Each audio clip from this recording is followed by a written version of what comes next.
తండ్రి అయిన దేవునికి మహిమ కలుగునుగాక. ప్రభువైన యేసుక్రీస్తు నామములో చేరువచ్చిన మీ అందరికీ నా హృదయపూర్వక వందనాలు తెలియజేస్తున్నాను. నేటి పాఠ్యాంశముగా కీర్తన గ్రంథము 22వ అధ్యాయము 9-10 వచనాలు నేను చదువుతున్నాను. కీర్తన గ్రంథము 22వ అధ్యాయము 9-10 వచనాలు. గర్భము నుండి నన్ను తీసిన వాడవు నీవే కదా.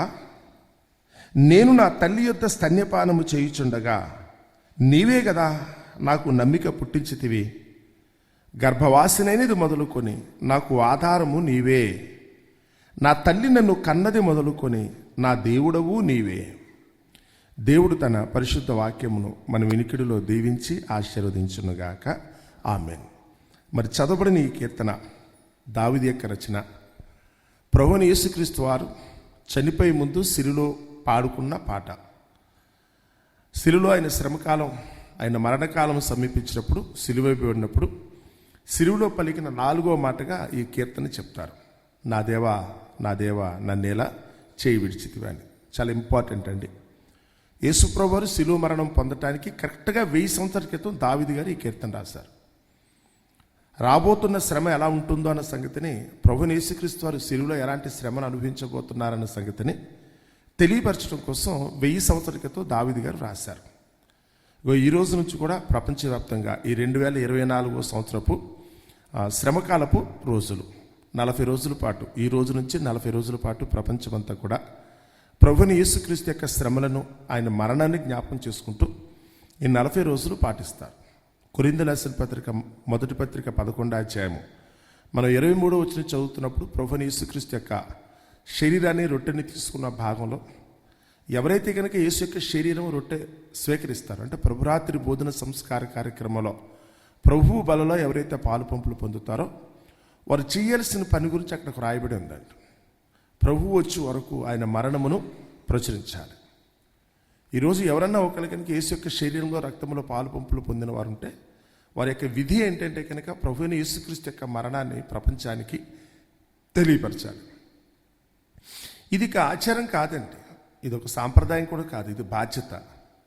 ఈరోజైతే కనుక మొన్నటి వరకు డిసెంబర్ నెలలో యేసుప్రభు యొక్క జన్మదినాన్ని జ్ఞాపకం చేసుకుంటూ ఒక 1 రోజుల పాటు ప్రపంచానికి అది తెలియపరచబడేటట్టుగా ఆయా స్థలంలో యేసుక్రీస్తు జన్మాన్ని గురించి ప్రకటించడం జరిగింది.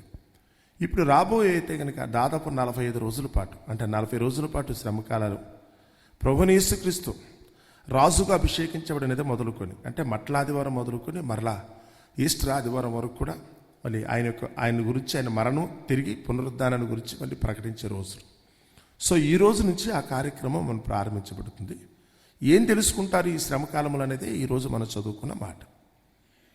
యేసుప్రభు యొక్క శ్రమను గురించి మనం జ్ఞాపకం చేసుకున్నప్పుడు, ఆయన మరణాన్ని గురించి జ్ఞాపకం చేసుకున్నప్పుడు ఏంటి అన్నప్పుడు ఇక్కడ చెప్తున్నాడు. ఏమి అనుకున్నప్పుడు ఈరోజు చదువుకున్న మాట, గర్భము నుండి నన్ను తీసిన వాడవు నీవే కదా. మొట్టమొదట మనిషి తానెవరో తెలుసుకోవాలి. మనిషి పుట్టుకు మొదలుకొని మరణించేంత వరకు తనకి జీవితం ఎవరి మీద ఆధారపడి ఉందో తెలుసుకోవటం. ఈరోజు దేవుడు నాకైతే సెంటర్ పాయింట్ అనే సంగతి మర్చిపోతున్నారు. నా బ్రతుకులో అయితే కనుక కేంద్ర బిందువు ఆయన చెప్పిన మాటను బట్టే నేనైతే ఈ లోకానికి వచ్చాను. ఆయన పిలుపుని బట్టే మరలా ఈ లోకం నుంచి వెళ్ళిపోతాను. ఆయన పంపించింది మొదలుకొని మరలా తిరిగి తీసుకునేంత వరకు మధ్యలో జరుగుతున్న ఏ ఒక్క సంఘటన గురించి ఆలోచించినా అది దేవుని చిత్తం లేకుండా జరగట్లేదు. ప్రతిదానికి ఆధారము ఆయనే, ప్రతిదానికి కర్త కర్మ క్రియ కూడా ఆయనే. ఆయన చేతుల్లోనే నేనున్నాను. ఆయనకి తెలియకుండా నా బ్రతుకులో ఏది జరగట్లేదు. ఆయనకి తెలియకుండా నా బ్రతుకులో ఏది జరగట్లేదు. ప్రతిదానికి ఆయన దగ్గర నేను జవాబుదారీని. ఆయన అప్పగించిన పనిని నేను చెయ్యాలి. ఆయన నడిపించిన త్రోవలో నేను వెళ్ళాలి. ఏదైతే కనుక నా కొరకు సిద్ధపరిచాడో దాన్ని నేను స్వీకరించాలి. కొన్ని సందర్భాలు అది సంతోషం కావచ్చు, కొన్ని సందర్భాలు అది శ్రమ కూడా కావచ్చు. యేసుప్రభువు అయితే కనుక దాదాపు 3.5 సంవత్సరాల పాటు సువార్త ప్రకటించినంతసేపు పెండ్లి కుమారుల్లో బ్రతికాడట. ఆయన ఎక్కడికి వెళ్ళినప్పుడు కూడా అయితే కనుక ఇసుకేస్తే రాలంత జనం ఆయన వెంబడించారు. ఆయన అయితే కనుక అనేకమైన అద్భుతాలు చేశాడు. అందరూ ఔరా ఆశ్చర్యపోయారు. ఆయన చేసిన పనులను బట్టి అయితే కనుక ఒక విధంగా చూస్తే ఆయన పుట్టిన స్థలం నజరేత్ అంటే కనుక ఇజ్రాయిల్ గురించి ఆలోచిస్తే యూదుల దగ్గరికి వస్తే వాళ్ళకి అసలు చాలా చిరాకు. ఎందుకంటే అది మంచి ప్రదేశం కాదు, అది చీకటి నివసించే ప్రదేశం, ఆడ అన్యులు నివసించే ప్రదేశం, లేకపోతే కనుక అక్కడ దెయ్యాలు నివసించే ప్రదేశం అన్నట్టుగా దానికి ఒక భాష్యం వాళ్ళు చెప్పేవాడు. కానీ ఆ నజరేతులోంచి కూడా మంచిది రాగలదు అని యేసుప్రభు అయితే నిరూపించారు. యేసుప్రభు రానంతసేపు వాళ్ళ మనస్సు ఎలా ఉందో తెలుసా? నజరేతులోంచి మంచిది ఏదైనా రాగలదు. వాళ్ళ మనసులో ఆ భావం అయితే కనుక అలా ఉండిపోయింది. వాళ్ళ మనసులో అయితే కనుక ఆ భావం అలా ఉండిపోయింది. పక్కన పాకిస్తాన్ గురించి ఆలోచించామనుకోండి, అక్కడ ఎవరైనా మంచి వాళ్ళు ఉన్నారని చెప్పినా మన మనసుకు నచ్చదు. మనకి పాకిస్తాన్ మీద ఒక ముద్ర పడిపోయింది. పూర్వం నుంచి కూడా మన పితరులు దాదాపు ఒక 75 సంవత్సరాల నుంచి మనకి నేర్పింది ఏంటంటే కనుక పాకిస్తాన్ అంటే మంచిది కదా. ఒకప్పుడు మన దేశమే, మన జనాంగం అక్కడ ఉన్నారు. ఇక్కడ ఉన్న వాళ్ళకి చాలా మందికి అయితే కనుక బంధువులు అక్కడ ఉన్నారు, అక్కడున్న వాళ్ళకి ఇక్కడ కూడా బంధువులు ఉన్నారు, రాకపోకలు కూడా ఉన్నాయి. ఇదిగో నిన్నగా మన భారతరత్న ఇచ్చిన అద్వానీ గారు కూడా వాస్తవంగా అది పాకిస్తానే. కానీ మనకైతే మాత్రం అది రాజకీయ కారణాలను బట్టో, అధికార కారణాలను బట్టో, లేకపోతే ప్రజల యొక్క మెప్పు కోసమో ఏమో తెలియదు, కానీ పాకిస్తాన్ అంటే కనుక మనకు ఒక ముద్ర వేశారు. వాళ్ళ చర్యలు కూడా అలాగే ఉన్నాయి, వీళ్ళు చేసేది కూడా అలాగే ఉంటుంది. సో ఇప్పుడు పాకిస్తాన్ నుంచి మంచిది వస్తుందంటే తెలియకుండానే మనకు ఒకలాంటి ఇబ్బందికరమైన వాతావరణం, మంచోళ్ళు కాదు అంటామంతే. ఇదే మనస్తత్వం నజరేతుని గురించి కూడా ఆ రోజు యూదులకు ఎలాంటి అభిప్రాయం ఉంది. వాళ్ళు చీకటిలో మరణ ఛాయలో ఉన్నవాళ్ళు, చెప్పిన మాట వినే రకం కాదు వాళ్ళు. అందుకని వాళ్ళ గురించి మేము పట్టించుకోమనుకున్న ఒకలాంటి స్థితి యోధులది. కానీ అలాంటి నజరేతులోంచి కూడా మంచిది రాగలదు అని చెప్పడానికి ఉదాహరణ యేసుప్రభు వారు. ఈరోజు నీ దగ్గరికి వచ్చినప్పుడు కూడా నీ కుటుంబం మీద కూడా ఇలాంటి చెడు ముద్రే ఉంది. మీ కుటుంబం గురించి ఆలోచించినప్పుడు, మీ ఇంటి పేరు గురించి ఆలోచించినా, నువ్వు పుట్టిన ఊరు గురించి ఆలోచించినా, స్థలాన్ని గురించి ఆలోచించినా, గడిచిన కాలంలో మీ పితరులు నువ్వు తప్పు చేయకపోవచ్చు, నీ తల్లిదండ్రుల గురించి వచ్చినా, నీ తాత ముత్తాతల గురించి వచ్చినా, వాళ్ళు చేసిన పనిని బట్టి ఆ చెడు ముద్ర ఇప్పటికీ మీ కుటుంబం మీద ఉంది, మీ ఊరు మీద ఉంది, మన దరిద్రానికి తగినట్టుగా కులం మీద ఉంది, మతం మీద కూడా ఉంది. కానీ అందులోంచి కూడా మంచిది రాగలదు అని చెప్పటం, అలాంటి నజరేతులోంచి మంచిది రాగలదా అని అడిగినందుకు కాదు. ఎస్, అక్కడి నుంచి ఒక ప్రవక్త రాగలడు, అక్కడి నుంచి ఒక యాజకుడు కూడా రాగలడు, అక్కడి నుంచి ఒక రాజు కూడా రాగలడనే సంగతి నిరూపించడం కోసమే యేసుప్రభు వారు అయితే ఈ లోకానికి వచ్చారు. ఆయన పలికైతే అప్పుడు చెప్తున్నాడు, ఒక మనిషి చెడులో నుంచి కూడా మంచిని తీయటం దేవునికి సాధ్యమే. ఏదో బురదలో నుంచి తామరపు రాలేదా అంటారు మన వాళ్ళు. దేవుడు తలుచుకుంటే కానిదేముంది, దేవుడు తలుచుకుంటే కానిదేముందో. చూడటానికైతే కనుక ముళ్ళ కంపలతో నిండు ఉన్న కొన్ని పొదల్లోంచి కూడా మంచి రుచికరమైన ఆహారం ఇచ్చే ఫలం వస్తుందండి. మంచి రుచికరమైన ఫలం ఇచ్చే ఆహారం వస్తుంది. ఇదంతా చెడిపోయిన సమాజం అనుకున్నప్పుడు కూడా అందులోంచి అయితే కనుక ఒక రత్నం లాంటి మనిషి బయటకు వస్తారు. దేవుడు తలుచుకుంటే ఆయనకి అసాధ్యమైనది ఏదీ లేదు. మీరు అనుకున్నట్టుగా నజరైతే మంచిది కాకపోవచ్చేమో, అక్కడ ప్రజలు అంతకుముందు ఒకవేళకైనా చేయకుండా పనులు చేస్తుండొచ్చు కాక. కానీ వీళ్ళకైతే మాత్రం ఆ సమయానికి వచ్చినప్పుడు యేసు అక్కడే పెరిగాడు. పుట్టింది బెత్లెహేములో అయినప్పుడు కూడా పెరిగింది అక్కడే. అక్కడి నుంచి ఒక ప్రవక్త రాగలడా, ఇన్ని అద్భుతాలు చేయగలడా, దేవుని చేతితో అయితే కనుక ఇంత గొప్ప గొప్ప ఆశ్చర్యక్రియలు చేయగలడా అంటే కనుక ఎస్, చేయగలడు. అక్కడి నుంచి కూడా మంచిది రాగలదు. చెడిపోయిందంటూ ఈ ప్రపంచంలో ఏదీ లేదు. వీళ్ళ పనికిరాని వారని చెప్పి ఎవరిని మీరైతే కనుక విడుదల పెట్టడానికి అవకాశం లేదు. దేవుడు సమయం వచ్చినప్పుడు కొంతమందిని కొన్ని సమయాల్లో హెచ్చిస్తాడు, మరి కొన్ని సమయాల్లో వాళ్ళు తగ్గిస్తాడు. తగ్గించబడిన వాడు హెచ్చించబడతాడు. ఎవరైతే కనుక అహంకారంగా నేను హెచ్చించున్నాను అనుకుంటే కనుక వాళ్ళైతే కనుక మరలా దేవుడు తగ్గిస్తాడు. ఈ ప్రకృతి చక్రంలో అయితే కనుక మానవ జీవిత కాలంలో ఒకప్పుడు ఒక వెలిగిన వారు ఈరోజైతే కనుక అడుక్కుంటున్నారు. నిన్నటి వరకు అడుక్కున్న వాళ్ళు ఎవరైతే ఉన్నారో ఈరోజైతే కనుక ఉన్నతమైన స్థానాల్లో ఉన్నారు. కనపట్ల దేవుడు తలుచుకుంటే కనుక ఏదైనా అదే జరుగుతుంది. ఈ సంగతి చెప్పడం కోసమే కొంతమంది మూఢంగా మాట్లాడతారు కదా, మూర్ఖంగా మూఢనమ్మకాలతో ఉంటారు. ఏమో ఇది ఎలాగే జరగాలి, ఈ స్థలాన్ని ఎలాగే చూడాలి, లేకపోతే కనుక ఈ స్థలం నుంచి అయితే కనుక మనం అయితే బయటికి వెళ్ళిపోవాలి, లేకపోతే ఇక్కడే నిలబడాలి, ఇక్కడే మనం బ్రతకాలి. కొన్ని స్థలాలకి ఇస్తూ ఉంటారండి. శ్మశానం అంటే కనుక చాలామందికి భయమండి.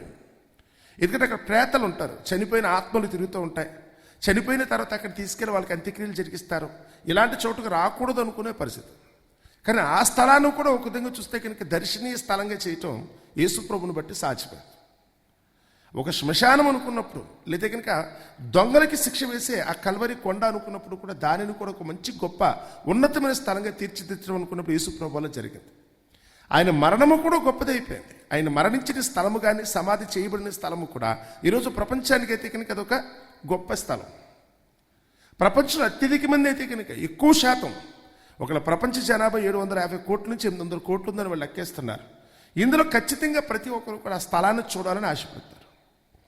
ఎందుకంటే కనుక ఆ శ్మశానాన్ని కూడా అయితే కనుక ఆయన పుణ్యక్షేత్రంగా మార్చేయగలరు.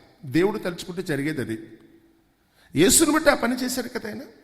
ఒకప్పుడు ఒక ఉన్నతంగా వెలిగిన పట్టణాలు కూడా చివరికి ఎత్తికిన శ్మశానంగా మారిపోతుంది. చిచి ఇక్కడికి రాకూడదు అనుకునే స్థలాలు. ఒకప్పుడు యెరూషలేము ఉన్న స్థలం, యెరూషలేము మందిరం ఉన్న స్థలం ఒకప్పుడు ప్రపంచానికైతే ఒక కేంద్ర బిందువులో ఉండేదట. అందరూ దాన్ని చూడడం కోసం వచ్చేవారు. బంగారంతో కట్టబడిన పెద్ద దేవాలయం ఎత్తైన కొండ మీద కట్టబడింది. దూరం నుంచి కూడా కనపడుతూ ఉంటుంది. ఆ లొకేషన్ వేరే ఉంది. అక్కడికి వెళ్ళినప్పుడు చూసినప్పుడు ఆశ్చర్యం అనిపించింది. నిజంగా దాన్ని ఎన్నిక చేసుకునే స్థలం కూడా కదా. యేసుప్రభు రావడానికి 2000 సంవత్సరాల ముందే అబ్రహాము ద్వారా దేవుడు ఆ స్థలాన్ని ఎన్నిక చేశాడు. దేవునికి ప్రిపరేషన్ ఎంత గొప్పగా ఉంటుందనుకున్నప్పుడు ఆశ్చర్యం అనిపించింది. అంత గొప్ప స్థలంలో కట్టబడిన మందిరం చూడడానికి అందరూ వస్తే దానిని బట్టి ఆనాటి యూదులు కూడా గొప్పగా ఫీల్ అయ్యేవారు, అతిశయపడేవారు. మా దేశం తెలుసా, మాకున్న మందిరం, మాకున్న దేవుడు, మేము కట్టుకున్నది అది. అబ్బా అబ్బా. స్టెఫన్ గారి దగ్గరికి వచ్చినప్పుడు వాళ్ళు పలికిన పలుకులకి స్టెఫన్ ఇచ్చిన సమాధానాలు ఉంటుందండి అపోస్తల కార్యములు 7వ అధ్యాయంలో. సో అలా గొప్పగా ఉన్నదాన్ని చివరికి రోజు దేవుడు శ్మశానంగా మార్చేశాడు. అందరూ గొప్ప చేసిన దాన్నేమో ఆయన శ్మశానం చేశాడు. అందరూ అసహించుకున్న దాన్ని ఈరోజు దేవుడైతే గొప్పగా మార్చేస్తాడు. దేవుని శక్తి ఏంటో చూడు. దేవుడు తలుచుకుంటే కనుక ఏం చేయగలడు? నువ్వు గొప్ప చేసిన దాన్ని అయితే కనుక కించపరచగలడు. నువ్వు హీనంగా చూసిన దాన్ని అయితే కనుక దేవుడు ఉన్నతమైన స్థితి తీసుకెళ్ళడు. లోకంలో మనుషుల యొక్క ఇష్టము కాదు, కానీ దేవుడే ఈ పని చేయగలడు. యేసుప్రభు జీవితాన్ని బట్టి ప్రపంచానికైతే కనుక తెలిసింది అది. దేవుడు నేర్పిన పాఠం అయితే అది. ఈరోజైతే కనుక దావీదు గారు యేసుప్రభు ఇది నెరవేర్చడానికి ముందుగానే రాసి పెట్టుకొని ఇగో ఇది నెరవేరబోతుందని చెప్పడం కోసం ఆయన రాసిన కీర్తన, యేసుప్రభు పాడిన పాట. ఒక విధంగా ఆఖరిగా ఆయన పాడిన కీర్తన అనుకుంటే కనుక ఇదే కదా.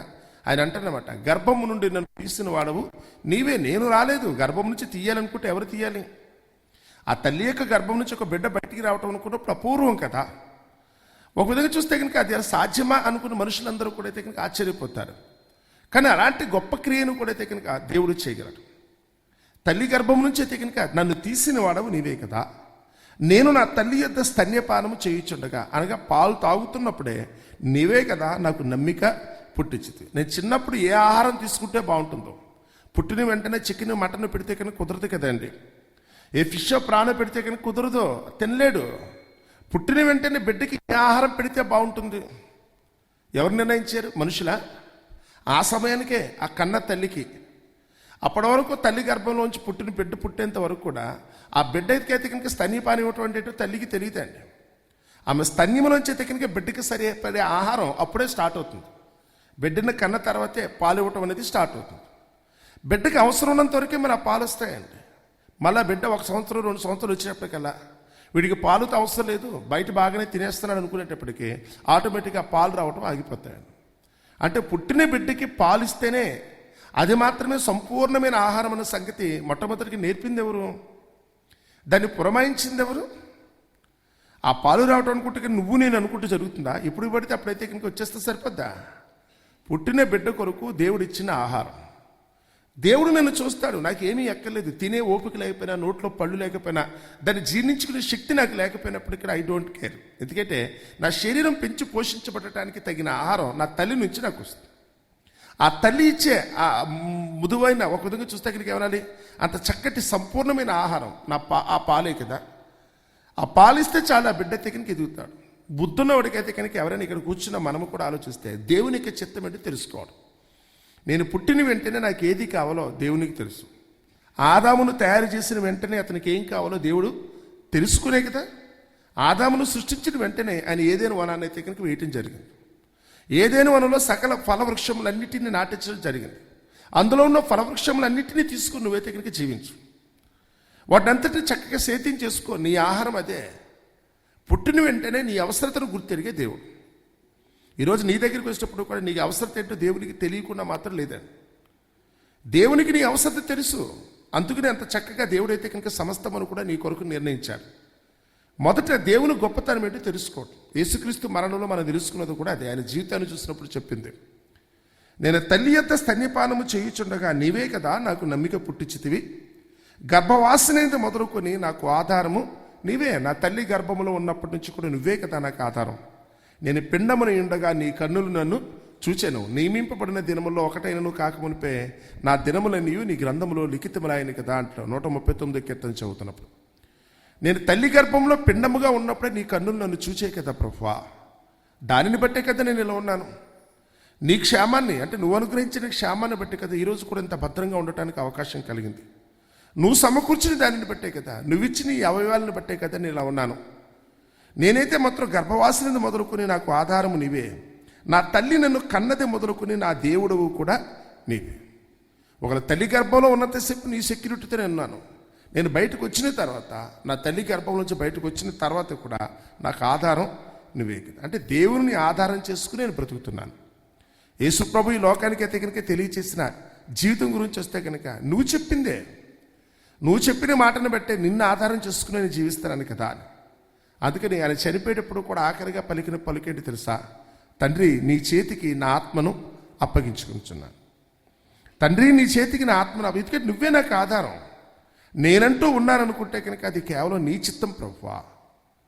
నేనంటూ ఈరోజు ఈ స్థితిలో ఉన్నాననుకుంటే కేవలం అది నీ చిత్తం కదా. నిన్ను మించి నీకు దాటి ఏమీ లేదు. నువ్వు తలుచుకుంటే ఏదైనా చేయగలవు. నువ్వు తలుచుకుంటే కనుక ఏదైనా చేయగలవు. ఆ కింద మాట చదువుతున్నప్పుడు 11వ వచనం చూడండి. శ్రమ వచ్చి ఉన్నది, సహాయం ఇచ్చి వారు ఎవరునూ లేదు. ఇదే జీవిత సత్యం. అన్నీ ఉన్నంతసేపు, ఏ గొడవ లేనంతసేపు చుట్టూ 10 మంది ఎప్పుడూ కూడా కలకల్లాడుతూ ఉంటారు. యేసుప్రభు వారు కూడా అయితే కనుక తన జీవితకాలం లేదా సువార్త కాలం 3.5 సంవత్సరాలు అనుకుంటే, ఆ 3.5 సంవత్సరాల కాలంలో ఆయన చుట్టూ వేలాది మంది ఉండేవారు. భోజనం చేయడానికి కూడా ఆయనకైతే కనుక సమయం ఉండేది కాదు కదా. ఎప్పుడు చూసినా వాళ్ళతో ముచ్చటించాలి, వారితో మాట్లాడాలి, వాళ్ళ సమస్యలు తీర్చాలి, వాళ్ళకున్న డౌట్స్ అన్నింటిని కూడా క్లారిఫై చేయాలి. అదే సమయంలో రోగంతో వచ్చేవాడికి రోగాన్ని స్వస్థపరచాలి. మిగిలిన అవసరతలు వచ్చినా కానీ ప్రతి ఒక్కరికి అయితే కనుక వాళ్ళు తృప్తిపరిచి పంపించాలి. వేల మంది వచ్చినప్పుడు ఇంతమంది సమస్యలు తీర్చడం గురించి యేసుకు బోధన చేసే సమయం కూడా లేదు. అంత బిజీగా ఉన్న వ్యక్తి ఏ రోజైతే కనుక పట్టబడ్డాడో, శిక్షించబడటానికి అధికారుల ముందు ఎప్పుడైతే నుంచోవలసి వచ్చిందో ఒక్కరు కూడా అక్కడ లేరు. ఒక్కరు కూడా దరిదాపులో కనపడలేదండి. ఈరోజు మన దగ్గరికి వచ్చినప్పుడు కూడా నీకు అన్నీ ఉన్నంతసేపు వద్దనుకుంటే నీ చుట్టూ చాలామంది ఉంటారు. వద్దనుకుంటే నీ చుట్టూ చాలామంది ఉంటారు. కానీ నీకు ఏ రోజైతే కనుక శ్రమ కలుగుతుందో, నువ్వు ఏ రోజైతే కనుక రోగం వచ్చి నీ శరీరంలో ప్రవేశిస్తుందో, నీ కుటుంబంలో కలతో, నీ వ్యాపారంలో నష్టమో, లేకపోతే కనుక ఇప్పుడైతే నీ కీడు కలుగుతుందో, నిజంగా ఒంటరిగా ఉన్నప్పుడు ఒక్కసారి ఒంటరితనం అనిపిస్తుంది. ఆ టైంలో అప్పటి వరకు ఉన్న ధైర్యము చెడిపోద్ది. చివరికి చుట్టూ ఉన్న వాళ్ళు కూడా ఎవరు లేకుండా మన ఒంటరి వాళ్ళు చేస్తారు. శ్రమ వచ్చినప్పుడు ఒక్కడే అయిపోతాం. యేసు ప్రభువు అయితే కనుక ప్రపంచానికి చెప్పింది అది. బుద్ధి ఉంటే కనుక ఇప్పటికైనా తెలుసుకుని బాగుపడండి. అన్నీ ఉన్నంతసేపు నాకు అన్నీ ఉంటే ఆ టైంకి నీకు ఎవరు గుర్తురారు, ఎవరో కూడా నీ దగ్గరికి కూడా రారు, నీకెవరూ సాయం చేయరు. కుటుంబం ఉంది కదా అని మీరు అనుకున్నారేమో. అన్నీ ఉన్నంతసేపే పెళ్ళిళ్ళకే కుటుంబాలు. కానీ మన బలహీనంగా ఉన్నప్పుడు, మంచం ఎక్కినప్పుడు మాత్రం కుటుంబాల దగ్గరికి రావాలి.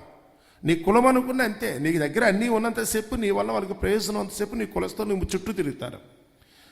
అర్థమవుతుందా? నీకు ఎప్పుడైతే కనుక పోయిందో నీ కులస్తులు కూడా దగ్గర రారు. నీ మతమో, నీ సంఘమో, లేకపోతే నీ బ్యాచ్ ఎవరు ఉండరు. లోకమంతా కూడా ఇది రోజు అవకాశవాదంతో బ్రతుకుతుందండి. మనుషులు మీరు ఏ దేశానికి వెళ్ళినా, ఇది కేవలం మన దేశం గురించి మాత్రమే కాదు, ఏ దేశానికి వెళ్ళినప్పుడు కూడా నీ పరిస్థితి బాగున్నంతసేపు నీ చుట్టూ అందరూ ఉంటారు. ఏ రోజైతే కనుక నీకు కీడు కలుగుతుందో, ఏ రోజైతే నీకు శ్రమ కలుగుతుందో ఒక్కరు కూడా మిగలరు. ఇది రాసి ఇప్పటికి 3000 సంవత్సరాలు ఈ కీర్తన. యేసుప్రభు వారి కనుక 2000 సంవత్సరాల క్రితం అది అవును అని చెప్పి సిలువలో ఆయన నిరూపించాడు. దేవుని మాట నిరూపించడం కోసం యేసుప్రభు ఈ లోకానికి వచ్చాడు. ఆయన శక్తి సామర్థ్యం ఏంటో తెలియచెప్పడం కోసం అని. సో ఇక్కడికి వచ్చేటప్పుడు అన్నాడు చూడండి, శ్రమ వచ్చి ఉన్నది, సహాయం చేయువాడు ఎవడనూ లేడు, నాకు దూరముగా ఉండకు ప్రభువా. మనుషులందరూ దూరం అయిపోయినా పర్లేదు, దూరం అవుతారు కూడా. అయిన వాళ్ళు కూడా మనకు దూరం అయ్యే రోజు వస్తుంది. కానీ ఆ సమయంలో మాత్రం నువ్వు మాత్రం దూరంగా ఉండద్దు. ఎవరు నన్ను పట్టుకున్నా పట్టుకోపోయినా, ఎవరు నన్ను అయితే కనుక కనికరించినా కనికరించకపోయినా నువ్వు నన్ను దగ్గర ఉండు. నువ్వు దూరంగా ఉంటే నేను తట్టుకోలేను కదా. అందుకని కీర్తన ప్రారంభం కూడా అదే కదా, నా దేవా నా దేవా నన్నేలా చేయించు. అమ్మా నాన్న వెళ్ళిపోయిన వచ్చిన నష్టమేమీ లేదండి. అన్నదమ్ములు దూరం అయిపోయిన వచ్చిన నష్టం లేదు. భర్త భార్య కొడుకు కూతురు ఉంటారు, వెళ్ళిపోతూ ఉంటారు. ఇది మామూలుగా రోజువారీ జీవితంలో అనేకమైన సంఘటనలు మనకు జరుగుతూనే ఉంటాయి. వచ్చిన వారి గురించి పొంగిపోనవద్దు, వెళ్ళిపోయిన వారి గురించి ఏడవనవద్దు. ఇవన్నీ కూడా క్యాజువల్గా జరిగేవి. కానీ దేవుడు మాత్రం శాశ్వతంగా ఉండాలని కోరుకోండి. ఆయన మాత్రం విడిచిపెట్టకూడదు. ఆయన రావటం పోవటం అంటే ఏమి ఉండకూడదు.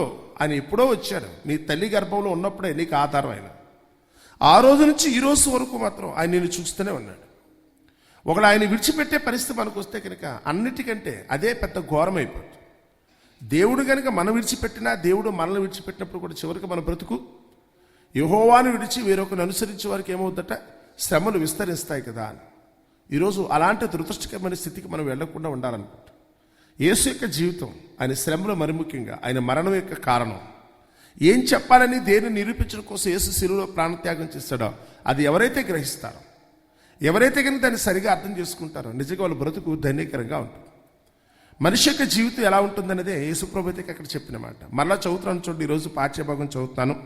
గర్భము నుండి నన్ను తీసిన వాడవు నీవే కదా, నేను నా తల్లి యొద్ద స్తన్యపానము చేయుచుండగా నీవే కదా నాకు నమ్మిక పుట్టించితివే. గర్భవాసినది మొదలుకొని నాకు ఆధారము నీవే, నా తల్లి నన్ను కన్నది మొదలుకొని నా దేవుడవు నీవే. శ్రమ వచ్చి ఉన్నది, సహాయం ఇచ్చేవాడు ఎవరునూ లేరు, నాకు దూరముగా ఉండకుము. ఏంటిది అక్కడ మాట?